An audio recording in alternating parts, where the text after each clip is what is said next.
ನಟ ದರ್ಶನ್ ಅಂಡ್ ಗ್ಯಾಂಗ್ಗೆ ಮತ್ತೆ 14 ದಿನ ಜೈಲೇ ಗತಿಯಾಗಿದ್ದು ಜುಲೈ 18ರವರೆಗೆ ಡೆವಿಲ್ ಗ್ಯಾಂಗ್ಗೆ ಜೈಲೇ ಗತಿಯಾಗಿದೆ. ಜುಲೈ 18ರವರೆಗೆ ನ್ಯಾಯಾಂಗ ಬಂಧನವನ್ನ ವಿಸ್ತರಣೆ ಮಾಡಿ ಈಗ ನ್ಯಾಯಾಧೀಶರು ಆದೇಶವನ್ನ ಹೊರಡಿಸಿದ್ದಾರೆ. ಇವತ್ತಿಗೆ 14 ದಿನಗಳ ನ್ಯಾಯಾಂಗ ಬಂಧನದ ಅವಧಿ ಮುಗಿದ ಹಿನ್ನೆಲೆಯಲ್ಲಿ ಈಗ ಮತ್ತೆ ನ್ಯಾಯಾಂಗ ಬಂಧನದ ಅವಧಿಯನ್ನ ವಿಸ್ತರಣೆ ಮಾಡಿದೆ. ಕೋರ್ಟ್ ಆದೇಶವನ್ನ ಹೊರಡಿಸಿದ್ದು ತನಿಖೆಯ ಬಗ್ಗೆ ರಿಮ್ಯಾಂಡ್ ಅಪ್ಲಿಕೇಶನ್ ಅನ್ನು ಕೂಡ ಸಲ್ಲಿಕೆ ಮಾಡಲಾಗಿದೆ.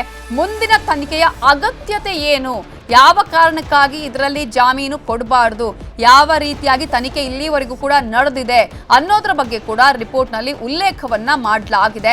ತನಿಖೆಯ ಬಗ್ಗೆ ಈಗಾಗಲೇ ಪೊಲೀಸರು ರಿಮ್ಯಾಂಡ್ ಅಪ್ಲಿಕೇಶನ್ ಅನ್ನ ಸಲ್ಲಿಕೆ ಮಾಡಿದ್ದಾರೆ. ಪ್ರಮುಖವಾಗಿ ಹಾಗಾದ್ರೆ ರಿಮ್ಯಾಂಡ್ ಅರ್ಜಿಯಲ್ಲಿ ಏನಿದೆ ಅನ್ನೋದನ್ನ ನಾವು ಗಮನಿಸ್ತಾ ಹೋಗೋದಾದ್ರೆ ಸಾಕಷ್ಟು ವಿಚಾರಗಳನ್ನ ಕೂಡ ಇಲ್ಲಿ ಮೆನ್ಷನ್ ಮಾಡಲಾಗಿದೆ. ಯಾವ ಕಾರಣಕ್ಕಾಗಿ ಜಾಮೀನು ಅರ್ಜಿಯನ್ನ ಇಲ್ಲಿ ಕೊಡಬಾರದು, ಮತ್ತೆ ನ್ಯಾಯಾಂಗ ಬಂಧನವನ್ನ ಯಾಕೆ ವಿಸ್ತರಣೆ ಮಾಡಬೇಕು ಅನ್ನೋದ್ರ ಬಗ್ಗೆ ನಾವು ಮಾಹಿತಿಯನ್ನ ಗಮನಿಸ್ತಾ ಹೋಗೋದಾದ್ರೆ ಮುಂದಿನ ತನಿಖೆಯ ಅಗತ್ಯತೆ ಬಗ್ಗೆ ಕೂಡ ರಿಮ್ಯಾಂಡ್ ಅಪ್ಲಿಕೇಶನ್ ನಲ್ಲಿ ಪೊಲೀಸರು ಅನೇಕ ಅಂಶಗಳನ್ನ ಉಲ್ಲೇಖ ಮಾಡಿದ್ದಾರೆ. ಈ ಒಂದು ಆರೋಪಿಗಳಿದಾರಲ್ಲ 17 ಮಂದಿ ಆರೋಪಿಗಳು, ಆ 17 ಮಂದಿ ಆರೋಪಿಗಳ ತನಿಖೆಯನ್ನ ತೀವ್ರಗತಿಯಾಗಿ ಈಗಾಗಲೇ ನಡೆಸಲಾಗಿದೆ.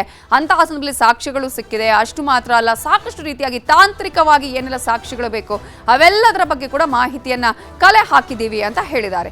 ಹಾಗಾದ್ರೆ ಈಗಾಗಲೇ ಪೊಲೀಸರು ರಿಮ್ಯಾಂಡ್ ಅಪ್ಲಿಕೇಶನ್ ಅನ್ನ ಸಲ್ಲಿಸಿದ್ದಾರೆ. ಬೇಲ್ ಅನ್ನ ಮಂಜೂರು ಮಾಡಬಾರದು ಅಂತಾನು ಕೂಡ ಕೇಳಿಕೊಂಡಿದ್ದಾರೆ. ಇಲ್ಲಿನ ತನಿಖೆಯ ಬಗ್ಗೆ ಕೂಡ ಪ್ರಗತಿಯ ಮಾಹಿತಿಯನ್ನ ಕೊಟ್ಟಿದ್ದಾರೆ. ಹಾಗಾದ್ರೆ ಪೊಲೀಸರ ರಿಮ್ಯಾಂಡ್ ಅಪ್ಲಿಕೇಶನ್ ಅಲ್ಲಿ ಏನೇನಿದೆ ಅನ್ನೋದರ ಮಾಹಿತಿನ ನಿಮ್ಗೆ ಕೊಡ್ತಾ ಹೋಗೋದಾದ್ರೆ ಈಗಾಗಲೇ ಆರೋಪಿಗಳ ಮೇಲೆ ಕೊಲೆ, ಸಾಕ್ಷ್ಯನಾಶವನ್ನ ಮಾಡಿರುವಂತಹ ಆರೋಪ ಕೂಡ ಇದೆ, ಕಿಡ್ನಾಪ್ ಮಾಡಿರುವಂತಹ ಆರೋಪಗಳು ಕೂಡ ಇದೆ, ವೈಜ್ಞಾನಿಕ ಸಾಕ್ಷಿಗಳನ್ನ ನಾಶಪಡಿಸಿರೋದು ಕೂಡ ಈ ಒಂದು ತನಿಖೆಯ ಸಂದರ್ಭದಲ್ಲಿ ದೃಢಪಟ್ಟಿದೆ. ಇನ್ನು ವೈಜ್ಞಾನಿಕ ಸಾಕ್ಷ್ಯಾಧಾರಗಳ ಮೇಲೆನೆ ಹೆಚ್ಚಿನ ತನಿಖೆಯನ್ನ ಮಾಡುವ ಅಗತ್ಯ ಕೂಡ ಇದೆ. ಆಲ್ರೆಡಿ ಎಷ್ಟು ಮಾಡಿದೀವೋ ಇನ್ನೂ ಕೂಡ ತನಿಖೆ ಮಾಡುವಂತಹ ಅವಶ್ಯಕತೆ ಇರುವಂತದ್ದು. ಸಂಪೂರ್ಣ ಕೃತ್ಯದ ಸಂಪೂರ್ಣ ಮಾಹಿತಿಯನ್ನ ನಾವು ಸಂಗ್ರಹ ಮಾಡಬೇಕಾಗತ್ತೆ. ಈ ನಿಟ್ಟಿನಲ್ಲಿ ಯಾವುದೇ ಕಾರಣಕ್ಕೂ ತನಿಖೆಗೆ ಅಡ್ಡಿ ಆಗದ ಹಾಗೆ ನಾವು ತನಿಖೆಯನ್ನ ನಡೆಸಬೇಕಾಗತ್ತೆ. ಹಣದ ಮೂಲದ ಬಗ್ಗೆ ಮಾಹಿತಿಯನ್ನ ಸಂಗ್ರಹಿಸಬೇಕು. ಅದರ ಬಗ್ಗೆ ಕೂಡ ಈಗಾಗಲೇ ರಿಮ್ಯಾಂಡ್ ಅಪ್ಲಿಕೇಶನ್ ಅಲ್ಲಿ ಮಾಹಿತಿಯನ್ನ ಕೊಟ್ಟಿದ್ದಾರೆ.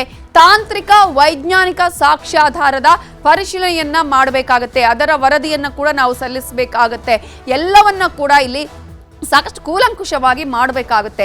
ದಂಡಾಧಿಕಾರಿಗಳ ಎದುರು ಆರೋಪಿಗಳ ಪರೇಡ್ ಕೂಡ ಬಾಕಿ ಇದೆ ಅನ್ನೋದನ್ನ ಕೂಡ ರಿಮ್ಯಾಂಡ್ ಅಪ್ಲಿಕೇಶನ್ ನಲ್ಲಿ ಉಲ್ಲೇಖ ಮಾಡಲಾಗಿದೆ. ಆರ್ಟಿಒದಿಂದ ಶವ ಸಾಗಿಸಿದ ವಾಹನದ ಮಾಹಿತಿಯನ್ನ ಪಡಿಬೇಕು. ಆ ವಾಹನದ ಬಗ್ಗೆ ಇನ್ನೂ ಕೂಡ ಮಾಹಿತಿ ಸಿಕ್ಕಿಲ್ಲ. ಹೈದರಾಬಾದ್ನಿಂದ CSFL ವರದಿಯನ್ನ ಪಡಿಬೇಕು. ಅದು ಕೂಡ ಸಾಕಷ್ಟು ಸಮಯ ಹಿಡಿಯುತ್ತೆ. ಹಾಗಾಗಿ ಆ ವರದಿಯ ಅಗತ್ಯತೆ ಕೂಡ ಇದೆ. ಅದರ ವರದಿ ನಮಗೆ ಸಿಗ್ಬೇಕಾಗತ್ತೆ. ಆರೋಪಿಗಳು ಸಾಕ್ಷಿದಾರರುಗಳ ಮೊಬೈಲ್ ರಿಟ್ರೀವ್ ಮಾಡಬೇಕಾಗತ್ತೆ. ಇದು ಬಹಳ ಇಂಪಾರ್ಟೆಂಟ್ ಕೂಡ ಅನ್ನೋದ್ರ ಬಗ್ಗೆ ಕೂಡ ರಿಮ್ಯಾಂಡ್ ಅಪ್ಲಿಕೇಶನ್ ನಲ್ಲಿ ಹೇಳಲಾಗಿದೆ. CCTV DVR ಗಳನ್ನ ಕೂಡ ರಿಟ್ರೀವ್ ಮಾಡಿಸಿ ವರದಿಯನ್ನ ನೀಡಬೇಕಾಗುತ್ತೆ. ಆಲ್ರೆಡಿ ಅದನ್ನ ಸಾಕ್ಷ್ಯನಾಶ ಮಾಡಿದ್ದಾರೆ, ಅಂದ್ರೆ CCTV ಫುಟೇಜ್ ಅನ್ನು ಕೂಡ ಅಲ್ಲಿ ನಾಶ ಮಾಡಿದ್ದಾರೆ. ಕೃತ್ಯಕ್ಕೆ ಮೊದಲು, ಕೃತ್ಯದ ಸಮಯದಲ್ಲಿ ಕೆಲ ವ್ಯಕ್ತಿಗಳ ಸಂಪರ್ಕವನ್ನ ಕೂಡ ಮಾಡಿದ್ದಾರೆ. ಇನ್ನೂ ಹಲವು ಪ್ರತ್ಯಕ್ಷ ಪರೋಕ್ಷ ಸಾಕ್ಷಿಗಳ ಸಂಗ್ರಹ ಕೂಡ ಇಲ್ಲಿ ಬಾಕಿ ಇರುವಂತದ್ದು. ಅಷ್ಟು ಮಾತ್ರ ಅಲ್ಲ, ಪ್ರತ್ಯಕ್ಷ ಪರೋಕ್ಷ ಸಂಗ್ರಹ ಏನು ಸಾಕ್ಷಿಗಳು ಇದೆಯಲ್ಲ 164 ಸ್ಟೇಟ್ಮೆಂಟ್ ಗಳನ್ನ ತೆಗೆಸಬೇಕಾಗತ್ತೆ. ಕೆಲ ಆರೋಪಿಗಳು ಬೇರೆಯವರ ಹೆಸರಿನ ಸಿಮ್ ಅನ್ನ ಈಗಾಗಲೇ ಬಳಕೆ ಮಾಡಿಕೊಂಡಿದ್ದಾರೆ. ಕಲಂ 164 ಅಡಿ ಕೆಲ ಆರೋಪಿಗಳ ಹೇಳಿಕೆಗಳನ್ನ ದಾಖಲಿಸುವಂತಹ ಅಗತ್ಯ ಕೂಡ ಇದೆ ಅನ್ನೋದನ್ನ ಮೆನ್ಷನ್ ಮಾಡಲಾಗಿದೆ. ಈ ಮೂಲಕ ಆರೋಪಿಗಳು ಯಾವ ರೀತಿಯಾಗಿ ಈಗ ನಮ್ಗೆ ಜಾಮೀನು ಕೊಟ್ರೆ ಏನಾಗಬಹುದು, ಜಾಮೀನು ಕೊಡದಿದ್ರೆ ಏನಾಗಬಹುದು, ಚಾರ್ಜ್ ಶೀಟ್ ಅನ್ನ ಸಲ್ಲಿಕೆ ಮಾಡುವ ಸಂದರ್ಭದಲ್ಲಿ ನಮಗೆ ತನಿಖೆಗೆ ಏನೆಲ್ಲ ಅವಶ್ಯಕತೆಗಳು ಇದೆ, ತನಿಖೆಯ ಪ್ರಗತಿ ಯಾವ ರೀತಿಯಾಗಿದೆ ಅನ್ನೋದ್ರ ಬಗ್ಗೆ ರಿಮ್ಯಾಂಡ್ ಅರ್ಜಿಯಲ್ಲಿ ಈಗಾಗಲೇ ಮಾಹಿತಿಯನ್ನ ನೀಡಲಾಗಿದೆ. ಇದರ ಬಗ್ಗೆ ಇನ್ನಷ್ಟು ಡೀಟೇಲ್ಸ್ ಅನ್ನ ಕೊಡೋದಕ್ಕೆ ನಮ್ಮ ರಿಪೋರ್ಟರ್ ಈಗ ಮುನಿರಾಜು ನೇರ ಸಂಪರ್ಕದಲ್ಲಿ ಜಾಯ್ನ್ ಆಗಿದ್ದಾರೆ. ಮುನಿರಾಜು, ಈಗಾಗಲೇ ಬೇಲ್ ಅಪ್ಲಿಕೇಶನ್ ಕೂಡ ಹಾಕೊಂಡಿಲ್ಲ, ಜೊತೆಗೆ ಪೊಲೀಸರು ರಿಮ್ಯಾಂಡ್ ಅಪ್ಲಿಕೇಶನ್ ಅನ್ನ ಹಾಕೊಂಡಿದ್ದಾರೆ. ತನಿಖೆಯ ಪ್ರಗತಿಯ ಬಗ್ಗೆ, ಬೇಲ್ ಕೊಡದೇ ಇರೋದ್ರ ಬಗ್ಗೆ ಈಗಾಗಲೇ ಪೊಲೀಸರು ರಿಮ್ಯಾಂಡ್ ಅಪ್ಲಿಕೇಶನ್ ಅಲ್ಲಿ ಏನೆಲ್ಲ ಪ್ರಮುಖ ಅಂಶಗಳನ್ನ ಉಲ್ಲೇಖ ಮಾಡಿದ್ದಾರೆ?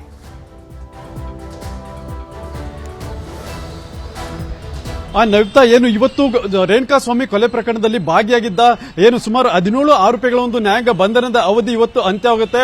ಆ ಸಲುವಾಗಿ ಇವತ್ತು ಆರೋಪಿಗಳನ್ನ ಏನು ನ್ಯಾಯಾಧೀಶರ ಮುಂದೆ ವಿಡಿಯೋ ಕಾನ್ಫರೆನ್ಸ್ ಮುಖಾಂತರವಾಗಿ ಹಾಜರುಪಡಿಸಿ ಅವರನ್ನ ಪುನಃ 14 ದಿನಗಳ ಕಾಲ ಒಂದು ನ್ಯಾಯಾಂಗ ಬಂಧನಕ್ಕೆ ಒಂದು ವಿಸ್ತರಣೆ ಕೂಡ ಆಗಿರುವಂತದ್ದು. ಈ ಒಂದು ಸಂದರ್ಭದಲ್ಲಿ ಪೊಲೀಸರು ಕೂಡ ಒಂದು ತನಿಖೆಗೆ ಸಂಬಂಧಪಟ್ಟಂತೆ ಒಂದು ರಿಮ್ಯಾಂಡ್ ಅಪ್ಲಿಕೇಶನ್ ಅನ್ನು ಕೂಡ ಈಗ ನ್ಯಾಯಾಧೀಶರ ಮುಂದೆ ಒಂದು ಹಾಜರುಪಡಿಸಿದ್ರು. ಈ ಸಂದರ್ಭದಲ್ಲಿ ಏನು ಸುಮಾರು 15 ಅಂಶಗಳ ಒಂದು ಮಾಹಿತಿಯನ್ನ ಈಗ ನ್ಯಾಯಾಧೀಶರ ಮುಂದೆ ಕೊಟ್ಟಿರುವಂತಹ ಒಂದು ರಿಮಾಂಡ್ ಅಪ್ಲಿಕೇಶನ್ ಅಲ್ಲಿ ಉಲ್ಲೇಖ ಕೂಡ ಮಾಡಿದ್ದಾರೆ. ಅದರಲ್ಲಿ ಪ್ರಮುಖವಾಗಿ ಈವರೆಗೆ ಈ ಒಂದು ಪ್ರಕರಣದಲ್ಲಿ ಸುಮಾರು 83 ಲಕ್ಷ ಹಣವನ್ನು ಸೀಸ್ ಮಾಡಲಾಗಿದೆ. ಮತ್ತೆ ಆ ಹಣ ಎಲ್ಲಿಂದ ಬಂತು ಮತ್ತೆ ಯಾವ ಕಾರಣಕ್ಕೋಸ್ಕರ ಅದನ್ನ ಬಳಕೆ ಮಾಡ್ತಾ ಇದ್ರು ಅನ್ನೋದ್ರ ಬಗ್ಗೆ ತನಿಖೆ ಕೂಡ ಮಾಡಬೇಕಾಗಿದೆ ಅಂತ ಹೇಳಿ ಮೆನ್ಷನ್ ಮಾಡಿದ್ದಾರೆ. ಮತ್ತೆ ವೈಜ್ಞಾನಿಕ ಮತ್ತೆ ತಾಂತ್ರಿಕವಾಗಿ ಸಾಕ್ಷಿಗಳನ್ನ ಸಂಗ್ರಹ ಮಾಡಿದ್ದು ಅವುಗಳನ್ನು ಕೂಡ ಒಂದು ಪರಿಶೀಲನೆ ಮಾಡಬೇಕು, ಅವುಗಳ ಬಗ್ಗೆ ತನಿಖೆ ಕೂಡ ಆಗಬೇಕು ಅಂತ ಹೇಳಿ ಒಂದು ಮೆನ್ಷನ್ ಮಾಡಿದ್ದಾರೆ.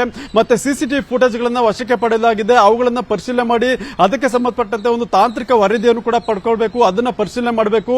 ಮತ್ತೆ ಆರೋಪಿಗಳು ಬೇರೆ ಬೇರೆ ಒಂದು ಹೆಸರಿನಲ್ಲಿ ಒಂದು ಸಿಮ್ ಗಳನ್ನ ಖರೀದಿ ಮಾಡಿರೋದ್ರಿಂದ ಆ ಒಂದು ಸಿಮ್ ನ ಮಾಲೀಕರು ಯಾರಿದ್ದಾರೆ ಅವರನ್ನು ಕೂಡ ವಿಚಾರಣೆಗೆ ಒಳಪಡಿಸಿ ಅವರಿಂದ ಒಂದು ಸ್ಟೇಟ್ಮೆಂಟ್ ಅನ್ನ ಮಾಡಬೇಕು. ಮತ್ತೆ ಈ ಒಂದು ಪ್ರಕರಣದಲ್ಲಿ ಇನ್ನೂ ಕೆಲವು ಆರೋಪಿಗಳ ಒಂದು 164 ಸ್ಟೇಟ್ಮೆಂಟ್ ಬಾಕಿ ಇದೆ, ಅದನ್ನು ಪೂರ್ಣಗೊಳಿಸುವ ಸಲುವಾಗಿ ಆರೋಪಿಗಳನ್ನ ಒಂದು ನ್ಯಾಯಾಧೀಶರ ಮುಂದೆ ಹಾಜರುಪಡಿಸಿ 164 ಸ್ಟೇಟ್ಮೆಂಟ್ ಅನ್ನ ಮಾಡ್ಕೊಳ್ಬೇಕು. ಮತ್ತೆ ಇನ್ನು ಈ ಒಂದು ಪ್ರಕರಣಕ್ಕೆ ಸಂಬಂಧಪಟ್ಟಂತೆ ಈಗಾಗಲೇ ಏನು ಹೈದರಾಬಾದ್ನ ಒಂದು ಸಿಎಫ್ಎಸ್ಎಲ್ ಲ್ಯಾಬ್ಗೆ ಒಂದು ವರದಿಯನ್ನು ಮೊಬೈಲ್ ರಿಟ್ರೀವ್ ಅನ್ನು ಕಳಿಸಿದ್ದು, ಅಲ್ಲಿಂದ ಒಂದು ವರದಿ ಬರಬೇಕಾಗಿದೆ. ಆ ಒಂದು ವರದಿ ಬಂದ ಬಳಿಕ ಅದನ್ನು ಕೂಡ ಪರಿಶೀಲನೆ ಮಾಡಿ ತನಿಖೆಯನ್ನು ಮಾಡಬೇಕು. ಮತ್ತೆ ಹೀಗೆ ಸುಮಾರು 15 ಅಂಶಗಳನ್ನ ಈಗ ಪೊಲೀಸರು ಉಲ್ಲೇಖ ಮಾಡಿ ಈಗ ನ್ಯಾಯಾಲಯಕ್ಕೆ ಒಂದು ಒಂದು ರಿಮಾಂಡ್ ಅಪ್ಲಿಕೇಶನ್ ಅನ್ನು ಉಲ್ಲೇಖ ಮಾಡಿದ್ದಾರೆ. ಯಾವುದೇ ಕಾರಣಕ್ಕೂ ಆರೋಪಿಗಳಿಗೆ ಒಂದು ಜಾಮೀನು ಕೊಡೋದಾಗ್ಲಿ ಅಥವಾ ಈ ಒಂದು ಪ್ರಕರಣದಲ್ಲಿ ಅವರಿಗೆ ಒಂದು ರಿಲೀಫ್ ಕೊಡೋದಾಗ್ಲಿ ಮಾಡಬಾರದು ಅಂತೇಳಿ ಒಂದು ಪೊಲೀಸರು ಒಂದು ಮನವಿಯನ್ನು ಕೂಡ ಮಾಡಿರೋದು. ಮತ್ತೆ ಇದೇ ವೇಳೆ ಕೆಲವು ಆರೋಪಿಗಳ ಒಂದು ಐಡೆಂಟಿಫಿಕೇಶನ್ ಪೆರೇಡ್ ಇದೆ. ಮತ್ತೆ ಆರೋಪಿಗಳು ಕೃತ್ಯಕ್ಕೆ ಬಳಸಿದಂತ ಒಂದು ಏನು ವಾಹನಗಳೇನಿದೆ ಅವುಗಳನ್ನ ಆರ್ಟಿಒ ಮುಖಾಂತರವಾಗಿ ಪರಿಶೀಲನೆ ಮಾಡಬೇಕು, ಅದಕ್ಕೆ ಒಂದು ರಿಪೋರ್ಟ್ ಅನ್ನ ಮಾಡಬೇಕು ಅಂತೇಳಿ ಕೆಲವು ಅಂಶಗಳನ್ನು ಕೂಡ ಉಲ್ಲೇಖ ಮಾಡಿದ್ದಾರೆ. ಸುಮಾರು 15 ಅಂಶಗಳನ್ನ ಈಗ ಪೊಲೀಸರು ತಯಾರಿ ಮಾಡಿರುವಂತಹ ರಿಮಾಂಡ್ ಅಪ್ಲಿಕೇಶನ್ ಅಲ್ಲಿ ಮೆನ್ಷನ್ ಮಾಡಿದ್ದು, ಈಗ ಅದನ್ನ ನ್ಯಾಯಾಧೀಶರ ಮುಂದೆ ಒಂದು ಹಾಜರುಪಡಿಸಿ ಆರೋಪಿಗಳನ್ನ ಪುನಃ 14 ದಿನಗಳ ಕಾಲ ಒಂದು ನ್ಯಾಯಾಂಗ ಬಂಧನಕ್ಕೆ ಕೊಡಬೇಕು ಅಂತೇಳಿ ಒಂದು ಮನವಿಯನ್ನ ಮಾಡಿಕೊಂಡಿದ್ರು. ತಾಂತ್ರಿಕ ವೈಜ್ಞಾನಿಕ ಆಧಾರಗಳು ಜೊತೆಗೆ ಆ ರೀತಿಯ ರಿಪೋರ್ಟ್ ಕೊಡೋದಕ್ಕೆ ಇನ್ನೂ ಕೂಡ ಯಾಕಂದ್ರೆ ಸಿಎಸ್ಎಫ್ಎಲ್ ಇಂದ ಬಂದಿಲ್ಲ ಮಾಹಿತಿಗಳು, ಸೊ ಎಷ್ಟು ಟೈಮ್ ಬೇಕಾಗಬಹುದು ಇಂತಹ ಸಂದರ್ಭದಲ್ಲಿ ಅಂತ?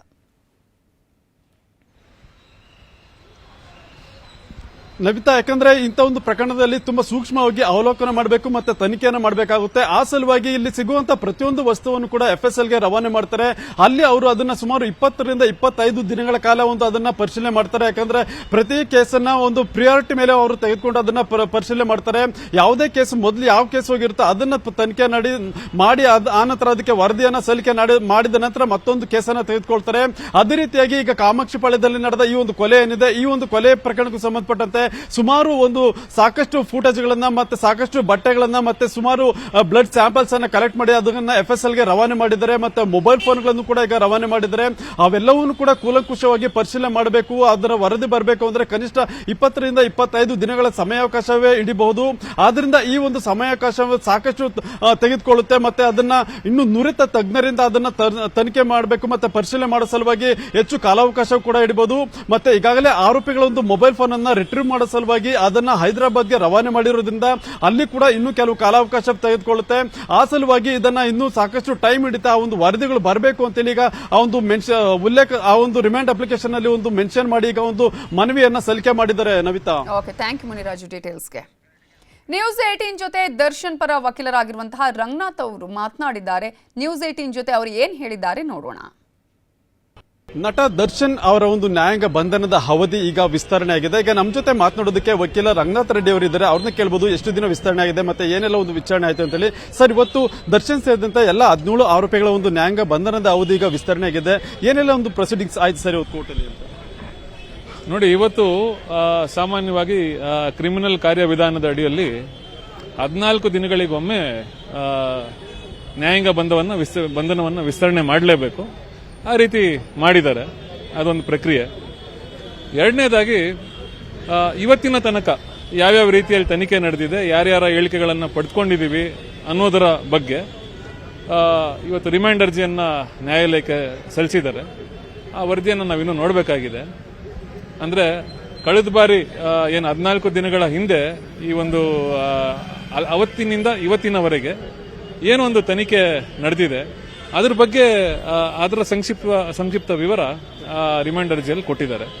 ಎರಡನೇದಾಗಿ ಇವತ್ತು ಆರೋಪಿ 8 ಮತ್ತು 6 ಇವರ ಒಂದು ವಾಹನಗಳು ಅಂದರೆ ಕಾರು ಹಾಗೂ ಆಟೋ, ಈ ವಾಹನಗಳನ್ನು ಬಿಡುಗಡೆ ಮಾಡಬೇಕು. ಆರೋಪಿಗಳ ಜಿಪಿಯನ್ನು ಯಾರು ಉಳ್ಳವರಿದ್ದಾರೆ ಆ ಜಿಪಿಎ ಇರುವಂತವರಿಗೆ ವಾಹನಗಳನ್ನು ಅವರ ಸುಪರ್ದಿಗೆ ನೀಡಿ ಆದೇಶ ಮಾಡಬೇಕು ಅಂತ ನಾವು ನ್ಯಾಯಾಲಯವನ್ನು ಕೋರಿ ಒಂದು ಅರ್ಜಿಯನ್ನ ಸಲ್ಲಿಸಿದ್ದೀವಿ. ಕಾರಣ ಏನು ಸರ್, ಯಾಕೆ ವಾಹನಗಳನ್ನ ರಿಲೀಸ್ ಮಾಡೋದಕ್ಕೆ ಟ್ರೈ ಅಂತ ಕಾರಣ ಏನು?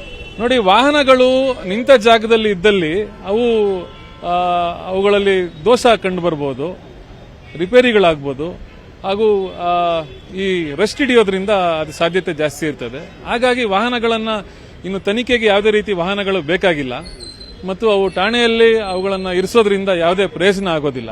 ಹಾಗಾಗಿ ವಾಹನಗಳನ್ನು ಬಿಡುಗಡೆ ಮಾಡಬೇಕು ಅವರ ಮನೆಯವರ ಸುಪರ್ದಿಗೆ ಅಂತ ಹೇಳಿ ನಾವೊಂದು ಅರ್ಜಿಯನ್ನು ಕೂಡ ಸಲ್ಲಿಸಿದ್ದೀವಿ. ಆ ವಿಚಾರಣೆ 10ನೇ ತಾರೀಕು ನಡೆಯೋದಿದೆ. ಆ ಒಬ್ಬ ಆರೋಪಿ ಹೊರತುಪಡಿಸಿ ಇನ್ನು ಉಳಿದಂತೆ ಯಾರು ಕೂಡ ಜಾಮೀನಿಗೆ ಅರ್ಜಿಯನ್ನು ಸಲ್ಲಿಕೆ ಮಾಡಿಲ್ಲ. ಯಾವಾಗ ಸಲ್ಲಿಕೆ ಆಗ್ಬೋದು ಮತ್ತೆ ಯಾಕೆ ಇನ್ನು ತಡ ಆಗೋದಕ್ಕೆ ಕಾರಣ? ನೋಡಿ, ಈಗ ಜಾಮೀನು ಸಲ್ಲಿಸಲಿಕ್ಕೆ ನಮಗೆ ಮುಖ್ಯವಾಗಿ ಬೇಕಾಗಿರೋದು ಮಾಹಿತಿ.